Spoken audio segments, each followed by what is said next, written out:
Hello students, कैसे हैं आप सब बच्चों।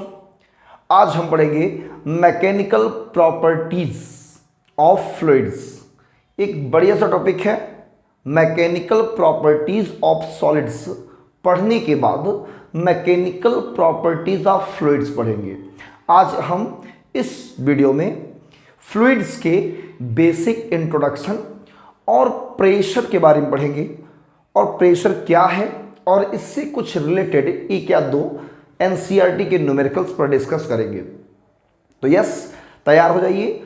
My name is Shailendra Dwivedi. I teach only physics on this channel.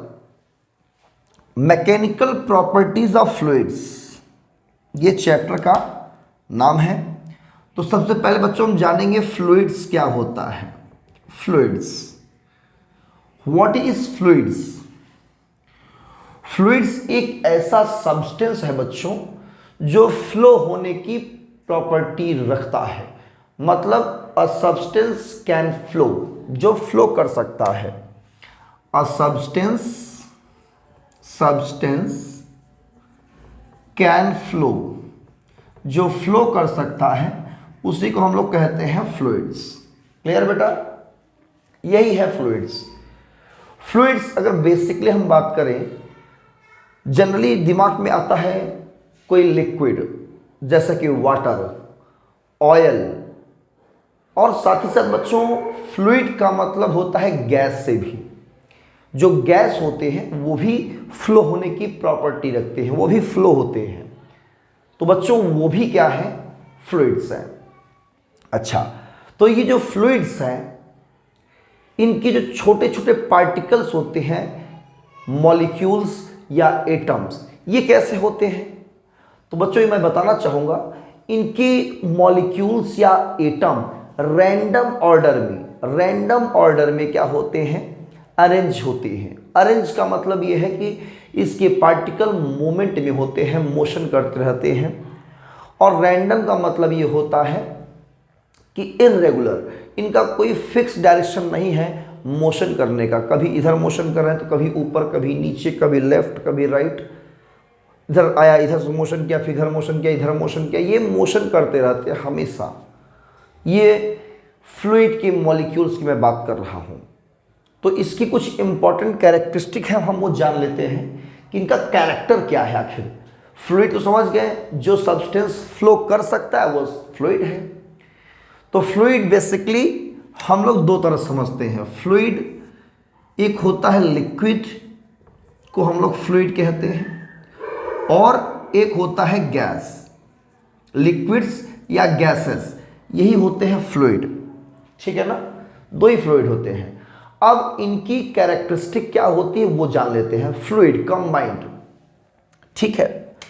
पहला ये है कि एटम्स और मॉलिक्यूल, ये कैरेक्टरिस्टिक है, आप बना सकते हैं नोट्स बच्चों, खुद से बनाए। कैरेक्टरिस्टिक्स, ठीक है, कैरेक्टरिस्टिक्स। तो एटम्स जो होते हैं और मॉलिक्यूल्स अरेंज्ड इन रैंडम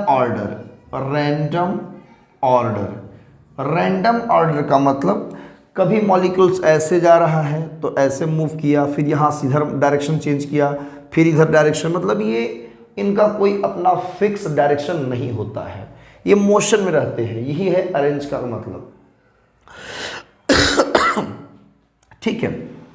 दूसरा, अगर ये किसी वेसल में अगर रख दिए जाते, मान लो कोई वेसल है, इसमें कोई फ्लूइड आपने भर दिया है, ठीक है।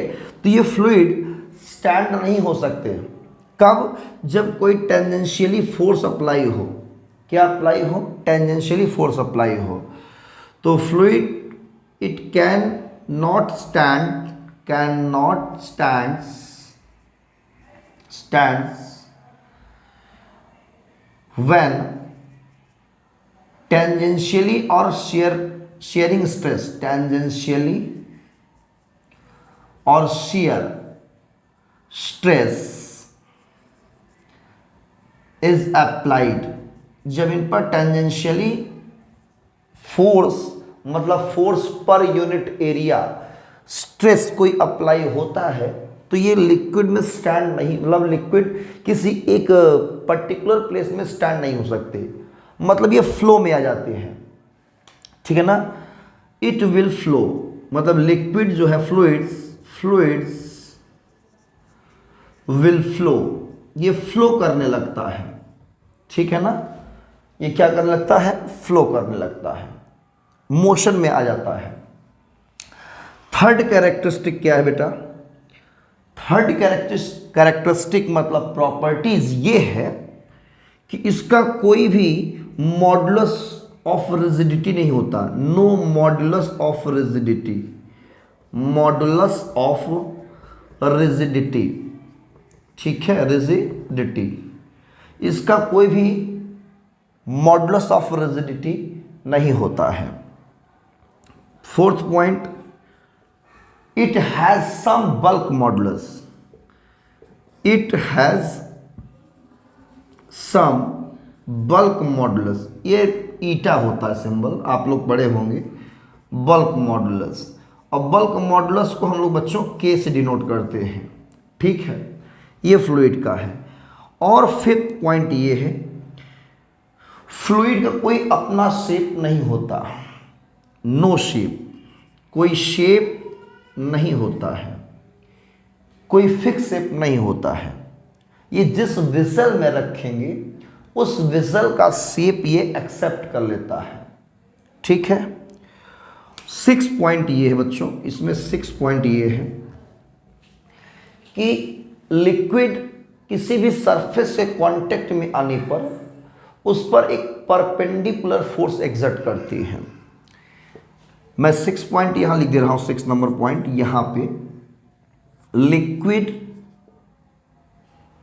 और फ्लूइड, ये हम बात करते हैं, फ्लूइड की बात करेंगे क्योंकि इस चैप्टर में हमको टोटली लिक्विड के बारे में पढ़ना है, गैस के बारे में बच्चों नहीं पढ़ना है, इसलिए हम लोग फ्लूइड जहां भी बात आएगी वहां लिक्विड समझेंगे। तो लिक्विड और bleak fluids exerts perpendicular force on the contact surfaces, जो भी कॉन्टैक्ट सरफेसेस मिलेंगे बच्चों उन सब पर ये क्या करते हैं, लिक्विड या फ्लूइड परपेंडिकुलर फोर्स एक्सर्ट करती है, ठीक है ना। तो मैं चाहूंगा कि ये लिक्विड की प्रॉपर्टीज या फ्लूइड की प्रॉपर्टीज हैं, आप लोग इसे इस वीडियो को स्टॉप करके नोट कर सकते हैं, ठीक है। तो 2 मिनट के वीडियो को पॉज करके इसे नोट कर लीजिए बच्चों। ये फ्लूइड के इंपॉर्टेंट कैरेक्टरिस्टिक हैं, इसके एटम मॉलिक्यूल रैंडम ऑर्डर में अरेंज रहते हैं, मतलब इरेगुलर रैंडमली मोशन में रहते हैं। अगर इन पर हम सरफेस पर कोई टेंजेंशियली फोर्स या स्ट्रेस अप्लाई करते हैं तो वो स्टैंड नहीं हो सकता किसी भी जगह, ये फ्लो करने लगेगा उस कंडीशन में। इसका कोई अपना मॉडुलस ऑफ रिजिडिटी नहीं होता, कुछ बल्क मॉडुलस होता है, कोई शेप नहीं होता, जिस वेसल में रखेंगे उस वेसल का शेप एक्सेप्ट कर लेता है। वॉल्यूम की बात करेंगे तो हम वो दोनों को अलग अलग डिफाइन करेंगे, लिक्विड और गैस को। और 6 पॉइंट है कि इस जहां भी कांटेक्ट सरफेस में आएगा, जैसे मान लो कि ये विसल है, ये कंटेनर है मान लेते हैं, ये लिक्विड यहाँ पे है, कोई फ्लूइड है मान लो, तो इसका मॉलिक्यूल यहाँ कांटेक्ट में है तो यहाँ पर एक परपेंडिकुलर फोर्स अप्लाई करेगा इससे, यहाँ सरफेस कांटेक्ट में ऐसे फोर्स अप्लाई करेगा, यहाँ कांटेक्ट में है तो ये ऐसे फोर्स अप्लाई करेगा, यहाँ कांटेक्ट में तो ऐसे फोर्स अप्लाई करेगा, और यहाँ वाले मॉलिक्यूल्स इधर अप्लाई करेंगे फोर्स, यहाँ वाले इधर करेंगे और नीचे वाले इधर फोर्स, मतलब जिस कांटेक्ट में आएगा सरफेस के वहाँ पे परपेंडिकुलर फोर्स अप्लाई करना फिक्स है। क्योंकि जो सरफेस से कांटेक्ट वाले मॉलिक्यूल्स होते हैं, जो लगे हुए होते हैं, वो मोशन में होते हैं, जो मोशन करेंगे तो ऐसे टक्कर मारते हैं, ये टक्कर लगाएंगे ऐसे, यह वाले मॉलिक्यूल्स ऐसे टक्कर मारेंगे, यह वाले मॉलिक्यूल्स ऐसे टक्कर मारेंगे, टक्कर मारने के बाद फिर से वापस रिटर्न होते हैं, मतलब इनका जो है डायरेक्शन भी चेंज होता रहता है, इसलिए रैंडम मोशन होता है इनका, ये रैंडमली अरेंज होते हैं। तो हमारा यही एक अजम्पशन है, लिक्विड में ऐसा होता भी है कि जो फोर्स अप्लाई होता है लिक्विड का वो परपेंडिकुलर मानते हैं हम लोग उस कांटेक्ट सरफेस के। तो इतनी बातें आप लोग नोट कर लीजिए, ठीक है बेटा, अब हम इसको इरेज करते हैं। इरेज करने के बाद अब चलेंगे हम इस पे थोड़ा सा, और फ्लूइड के जो टाइप्स हैं, लिक्विड या गैस, इनमें क्या डिफरेंस होता है। तो इरेज करते हैं, वीडियो को स्टॉप करके आप लोग नोट कर लीजिए बच्चों, ठीक है। इरेज करते हैं, ओके। तो अब हम जानेंगे लिक्विड और गैस में क्या डिफरेंस होता है, और फिर हम पढ़ेंगे ये जो हमने बताया अभी कि ये फोर्स परपेंडिकुलर एग्जर्ट करता है, ठीक है ना। तो कैसे आप इसे प्रूफ करेंगे, अगर मान लो प्रूफ करने के लिए पूछ लिया जाए कि लिक्विड परपेंडिकुलर फोर्स एग्जर्ट करती है, कैसे इस बात को प्रूफ कर सकते हैं आप, तो इस पर भी डिस्कस करेंगे। पहले जानेंगे लिक्विड और गैस में डिफरेंस क्या है, जबकि दोनों ही फ्लूइड है, दोनों ही क्या है, फ्लूइड है। इसका शेप दोनों का फिक्स नहीं होता, बट इसका वॉल्यूम फिक्स होता है बेटा, वॉल्यूम फिक्स होता है। मतलब जो भी वॉल्यूम आपने रख दिया, 1 लीटर वाटर ले लिया, 1 लीटर वाटर किसी वेसल में आपने भर के रख दिया, तो वो वॉल्यूम जो है 1 लीटर ही रहेगा, ऐसा नहीं 1 लीटर से 2 लीटर हो जाएगा। लेकिन अगर आप इस गैस को रखेंगे तो इसका वॉल्यूम ये डज नॉट फिक्स, ये फिक्स नहीं रहेगा, दैट डज नॉट फिक्स, ठीक है। पहला डिफरेंस तो यही है, दोनों ही फ्लूइड्स हैं, दोनों ही फ्लो होने की प्रॉपर्टी रखते हैं, ठीक है। दोनों का शेप फिक्स नहीं होता है, इसका वॉल्यूम फिक्स है तो इसका वॉल्यूम फिक्स नहीं है। आप गैस को इतने बड़े सिलेंडर में रख सकते हो, इतनी सी गैस को, थोड़ी सी, मान लो हमने कहा कि आपके पास 1 kg गैस है, कोई भी गैस, आपने उस गैस को बड़े से सिलेंडर में रखा और उसी गैस को आप एक छोटे से सिलेंडर में भी रख सकते हो, उसके आधे 1/4 हाइट का भी सिलेंडर मिल जाए तो उसमें भी आप इसे गैस पर रख सकते हो। तो ये वॉल्यूम क्या हुआ, विसल के अकॉर्डिंग विसल के अकॉर्डिंग वॉल्यूम चेंज हुआ, मतलब वॉल्यूम फिक्स नहीं है, ये कह सकते हो। हमारे पास छोटा सा अगर एक डिब्बी छोटी सी है, उसमें भी गैस रख सकते हैं, उतना ही गैस बड़े से कंटेनर में भी रख देंगे गैस, क्योंकि जितना भी वॉल्यूम पाएगा उस पूरे वॉल्यूम में गैस फैल जाती है, तो इसलिए वॉल्यूम फिक्स नहीं है बेटा। दूसरा पॉइंट, ये इनकम्प्रेसिबल है, इनकम्प्रेसिबल, कंप्रेसिबल, और ये कॉम्प्रेसिबल है, कॉम्प्रेसिबल। मतलब हम लिक्विड को कॉम्प्रेस नहीं कर सकते, दबा नहीं सकते इसे, लेकिन गैस को कॉम्प्रेस किया जा सकता है, इसलिए इनकम्प्रेसिबल है, और ये क्या है, कंप्रेसिबल है। क्लियर बेटा। वॉल्यूम फिक्स है, इसका वॉल्यूम फिक्स नहीं है। तो यही है बेसिक डिफरेंस, आप इस बात को याद रखिएगा, लिक्विड और गैस में यही है डिफरेंस। क्लियर बेटा। तो ये भी आप लोग नोट कर सकते हो बेटा, जल्दी नोट कर लें।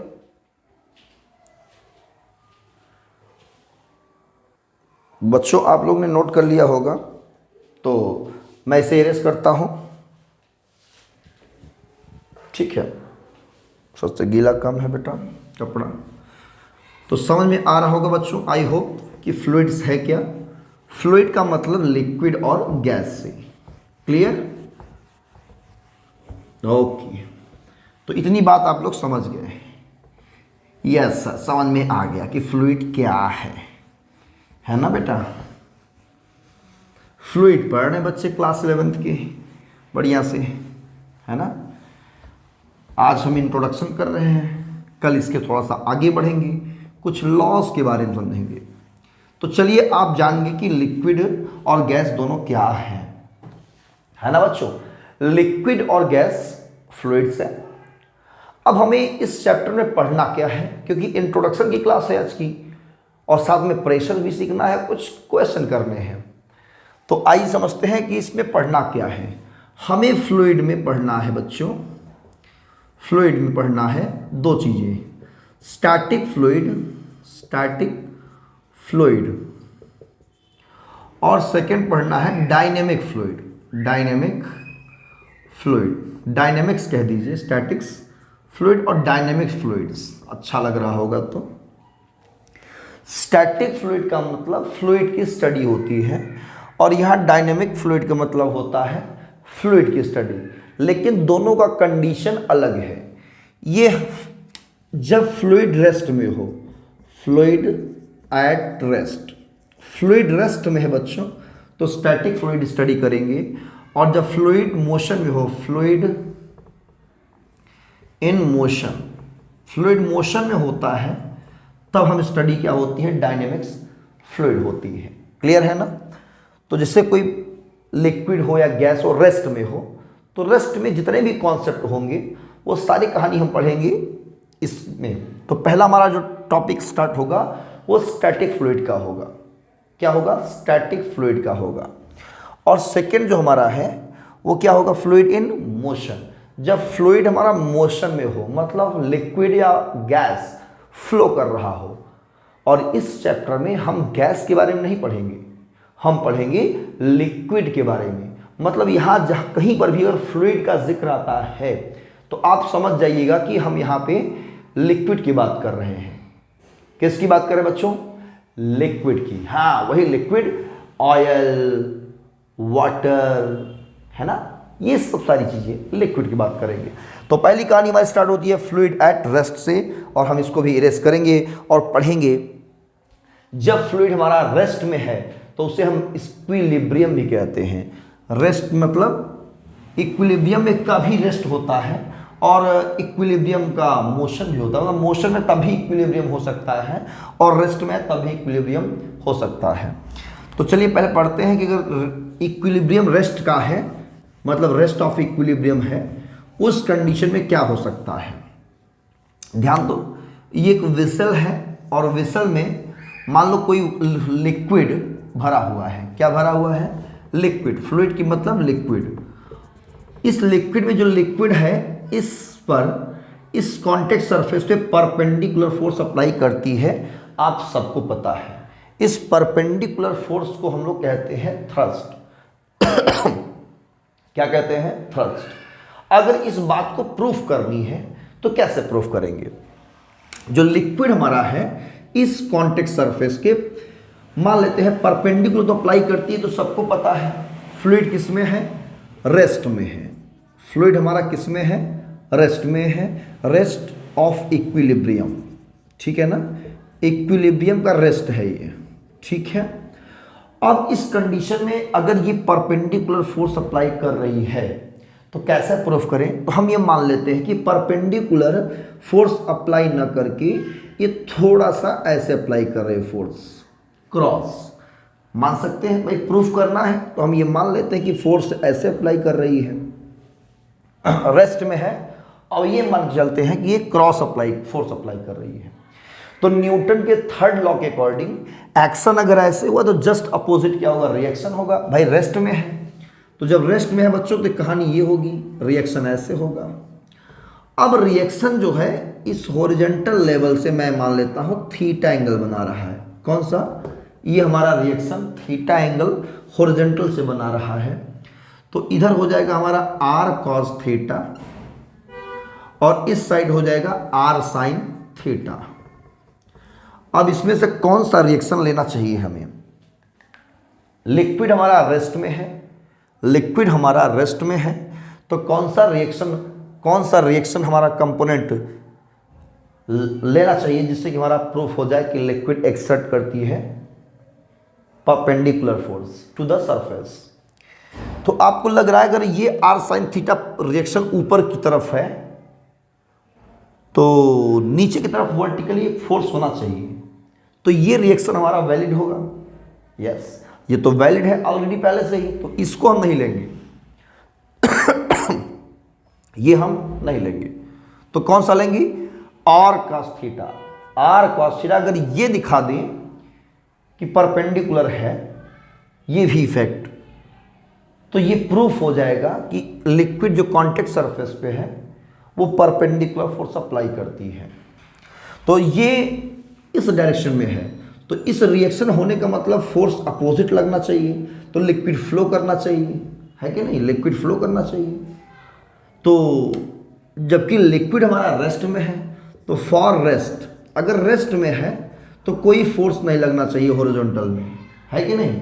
अगर लिक्विड हमारा रेस्ट में है तो कोई भी हॉरिजॉन्टल में फोर्स नहीं लगना चाहिए। अगर भाई फोर्स लगा दोगी तो लिक्विड फ्लो कर जाएगा, है ना, उसका रिएक्शन अपोजिट मिला, या इधर फोर्स लग रहा है तो रिएक्शन इधर मिल रहा है, इसका मतलब लिक्विड फ्लो करना चाहिए। बट लिक्विड तो फ्लो ही नहीं कर रहा है ना, बात ये है, लिक्विड फ्लो ही नहीं कर रहा है, तो रिएक्शन हॉरिजॉन्टल में कोई होने का चांस ही नहीं बनता। मतलब हॉरिजॉन्टल जो r cos थीटा है फॉर रेस्ट कंडीशन के लिए r cos थीटा होना ही नहीं चाहिए, मतलब r cos थीटा 0 होना चाहिए बेटा। अगर ये नहीं रहेगा, 0 होगा, तभी तो हम कहेंगे ये रेस्ट में है। बोलो, अगर ये रेस्ट में है तब कहेंगे r cos थीटा 0 है। अगर ये 0 मोशन में है तो r cos थीटा 0 नहीं है, तो r cos theta 0, but r is not equal to 0, r 0 नहीं है, यहाँ पे r 0 नहीं है, इस बात को ध्यान रखना। r cos थीटा 0 हो सकता है बट r 0 नहीं है इंडिविजुअली। तो यहाँ से अगर हम cos थीटा फाइंड आउट करें, दैट इज cos थीटा की बात करें तो cos थीटा कितना जाएगा, 0 आ जाएगा सिर्फ, और ये cos 90 की वैल्यू होती है, तो फाइनली थीटा हमारा कितना आ गया, 90 डिग्री। और थीटा 90 डिग्री मतलब क्या है कि जो रिएक्शन ऐसे हमने लेट किया था, यहाँ पे लेट सपोज, वो इधर ना होकर के ऐसे है, ये हमारा आया ना, ये ऐसे ना होकर के ऐसे होना चाहिए। अगर भाई हमने थीटा लेट किया था ना रिएक्शन को, थीटा हॉरिजॉन्टल से, थीटा कितना आ रहा है, 90, किस कंडीशन में, रेस्ट कंडीशन में थीटा 90 है, इसका मतलब रिएक्शन ऊपर, और रिएक्शन बच्चों ऊपर तो फोर्स नीचे। तो लिक्विड रेस्ट कंडीशन में एक्सर्ट करती है, रेस्ट कंडीशन में मतलब इक्विलिब्रियम कंडीशन में एक्सर्ट करती है perpendicular force to the surface of liquid, या कॉन्टेक्ट सरफेस जो भी है, जो सरफेस है विजल का, उसके कॉन्टेक्ट में अगर है तो परपेंडिकुलर फोर्स अप्लाई करेगी। डन है, क्लियर। तो ये चीज माइंड में बैठ गया कि लिक्विड जहां भी कॉन्टेक्ट सरफेस में आएगी परपेंडिकुलर फोर्स अप्लाई करनी है, परपेंडिकुलर फोर्स, ये माइंड में हमेशा याद होना चाहिए। अगर ये याद नहीं रहेगा तो कंफ्यूजन बना रहेगा बच्चों, तो ये दिमाग में बैठा लो पहली बार। तो इसको आप लोग वीडियो क्या कहते हैं, वीडियो को पॉज करके इसे नोट कर सकते हो। तो मैं इसको इरेज करूंगा और बढ़ूंगा प्रेशर की तरफ। What is pressure, average pressure, pressure को कैसे डिफाइन करें ठीक है, तो इरेज करते हैं बेटा इसे, ओके। और इस परपेंडिकुलर फोर्स को हम लोग कहते हैं थ्रस्ट। क्या कहते हैं, थ्रस्ट। याद रखना, कहीं पर भी परपेंडिकुलर फोर्स का जिक्र हो तो उसका मतलब थ्रस्ट, और थ्रस्ट कहा जाए तो मतलब परपेंडिकुलर फोर्स। ये लिक्विड अप्लाई करती है। प्रेशर बच्चों डिफाइन कैसे किया जाता है, मान लो कोई सरफेस है, मान लो ये सरफेस है, ठीक है, इसका अपना कुछ एरिया है, क्या है, एरिया है, और इस पर एक फोर्स अप्लाई हो रहा है ऐसे परपेंडिकुलर कैसे, परपेंडिकुलर। तो इसी फोर्स को हम यूनिट एरिया में अगर चेक करें, इसी फोर्स को इस पूरे सरफेस पर पड़ रहा है, ये F परपेंडिकुलर है, F परपेंडिकुलर। तो जो इस पूरे यूनिट एरिया में प्रेशर होगा, वो प्रेशर को डिफाइन करते हैं परपेंडिकुलर फोर्स अपॉन एरिया। ये डिफाइन करने का सही तरीका है, P इक्वल टू F/A आप लोग लिख देते हैं, किसी बुक में लिखा है तो गलत नहीं है, लेकिन ये लिखना भी सही नहीं है, ये लिखना भी सही नहीं है, ये तरीका सही है। तो pressure is equal to perpendicular force upon area. Fine. अगर परपेंडिकुलर फोर्स अप्लाई ना हो रहा हो तो कैसे अप्लाई करेंगे, ऐसे फोर्स अगर अप्लाई हो रहा है तो इससे कुछ एंगल वर्टिकल से बन रहा होगा, इसके दो पार्ट तोड़ेंगे, एक इस साइड में और एक इस साइड में फोर्स अप्लाई करेंगे, तो जो परपेंडिकुलर फोर्स आएगा वही फोर्स हम लोग यूज करेंगे। तो pressure is equal to perpendicular force upon area, ठीक है ना। If small force exerts, small force कितना, delta F exerts on small area delta A, अगर कोई स्मॉल फोर्स है जो कि परपेंडिकुलर है और स्मॉल एरिया डेल्टा ए पर एग्जर्ट करता है, तो इस बात को हम कैसे डिफाइन करेंगे? तो pressure is equal to limit of delta F upon delta A as delta A is tending to zero. इस तरह से हम इसको डिफाइन करेंगे बेटा। कैसे डिफाइन करेंगे? Pressure is equal to limit of delta F by delta A as delta A is tending to zero. इसे हम इंस्टैंटेनियस प्रेशर कह सकते हैं। किसी स्मॉल एरिया से, मतलब एक पॉइंट पर बात कर रहे हैं हम, एक छोटे से पॉइंट पर जिसका एरिया वेरी स्मॉल है, जो टेंडिंग टू जीरो है, जीरो नहीं है, इसका एरिया जीरो तरफ अग्रसर है, एग्रेसिव है, होने ही वाला है जीरो, मतलब बहुत ही स्मॉल एरिया है और उसका फोर्स स्मॉल है। तो उस पॉइंट का जो प्रेशर होता है बच्चों, उसे हम इंस्टैंटेनियस प्रेशर कहते हैं। तो इसे हम इंस्टैंटेनियस कह सकते हैं। क्या कह सकते हैं? Instantaneous pressure. तो हम इसको लिमिट से डिफाइन करते हैं। Limit of delta F by delta A upon delta A is tending to zero. और इसी बात को हम कैलकुलेट करने के लिए डिफरेंशिएशन फॉर्म में लिख सकते हैं। D F by D A, D F upon D A, D A of F, area के रेस्पेक्ट में फोर्स का डिफरेंशिएशन जो होगा वो प्रेशर कहलाएगा, इंस्टैंटेनियस प्रेशर। और आप इस प्रेशर को एवरेज प्रेशर भी कह सकते हो। एवरेज प्रेशर, एवरेज मतलब एक कंप्लीट एरिया पर ईच पॉइंट पर प्रेशर क्या है? इक्वल है। ईच पॉइंट पर प्रेशर इक्वल है, जबकि टोटल फोर्स कितना है? एफ है। उस एरिया पर एफ फोर्स टोटल पड़ रहा है और उसका एरिया ए है। तो जो ये पी है, force per unit area, perpendicular force per unit area, force मतलब परपेंडिकुलर पर यूनिट एरिया, इसी को हम लोग कहते हैं प्रेशर। ठीक है, ये प्रेशर है। इसका कोई अपना स्पेसिफाइड डायरेक्शन नहीं होता, कोई स्पेसिफाइड डायरेक्शन नहीं होता। जब स्पेसिफाइड डायरेक्शन नहीं होता तो कैसी क्वांटिटी है ये एक स्केलर क्वांटिटी है। It is a scalar quantity. कैसी क्वांटिटी बच्चों?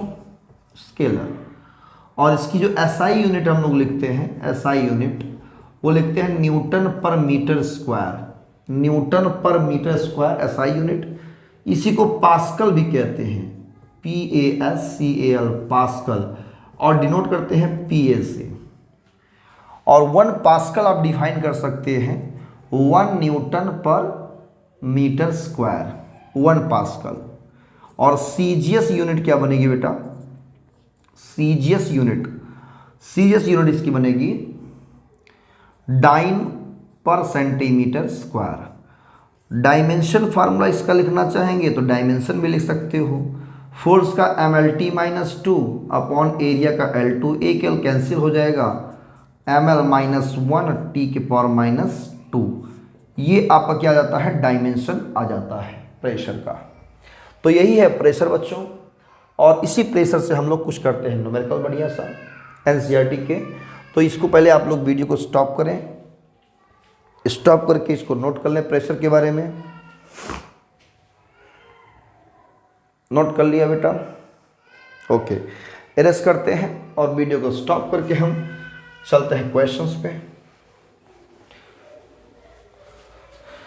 प्रेशर पढ़ना है, बहुत ही बढ़िया समझ में आ गया बच्चों, फील आ गया बढ़िया सा, अच्छे से। प्रेशर पढ़ना है बेटा, है ना? प्रेशर। तो बच्चों आपके सामने ये क्वेश्चन है, 2 thigh bones, femurs, thigh bone समझते हैं, पैर के घुटने वाला, फेमर्स, जिसका एरिया है each of cross sectional area 10 centimetre square, supports upper part of the body. Body का जो अपर पार्ट है उसको सपोर्ट करते हैं दोनों उसके फेमर्स, थाई बोन्स जो हैं। मास ऑफ ह्यूमन बॉडी कितना है? 40 kg का है। तो calculate the average pressure. P average का मतलब एवरेज प्रेशर कितना है दोनों पर, मतलब एक थाई बोन्स इधर है, एक थाई बोन्स इधर है, दोनों का जो फेमर्स है उसका एरिया वो सपोर्ट करता है 40 किलोग्राम का। 40 किलोग्राम का एक बॉडी है, ह्यूमन बॉडी, उसको सपोर्ट किए हुआ है, मतलब कि फोर्स इधर लग रहा है, उसका अपना कुछ एरिया, इधर भी फोर्स इधर भी फोर्स। तो फोर्स कैसे निकालेंगे? जो उसका वेट होगा बॉडी का वही फोर्स काम करेगा, है ना। बट यहाँ पे दो एरिया है, एक दो बोन्स है तो एरिया क्या होगा? डबल होगा। एक बोन का एरिया ये है तो दो बोन का एरिया कितना हो जाएगा? आप सॉल्व करेंगे, टोटल एरिया कितना होगा? 2 × 10 सेंटीमीटर स्क्वायर। ठीक है बेटा। उसके बाद ठीक है, फोर्स कितना होगा? mg, मतलब मास कितना है? 40 × g की वैल्यू 10, तो 400 न्यूटन फोर्स आ जाएगा। ये सेंटीमीटर स्क्वायर है, अच्छा नहीं लग रहा है, तो इसे हम चेंज करेंगे मीटर स्क्वायर में। तो 2 × 10⁻⁻4 मीटर स्क्वायर से मल्टीप्लाई कर देंगे। तो प्रेशर इक्वल टू होता है परपेंडिकुलर फोर्स अपॉन एरिया। तो जो ये वेट है वो परपेंडिकुलर फोर्स ही है, तो 400 आ जाएगा अपॉन 20 × 10⁻⁻4। एक जीरो कैंसिल हो जाएगा, 2 4 20, तो ऊपर इसको भेजेंगे 20 × 10⁻4, मतलब 2 × 10⁻5 न्यूटन पर मीटर स्क्वायर और पास्कल। इतना बच्चों फोर्स अप्लाई या प्रेशर मिलेगा।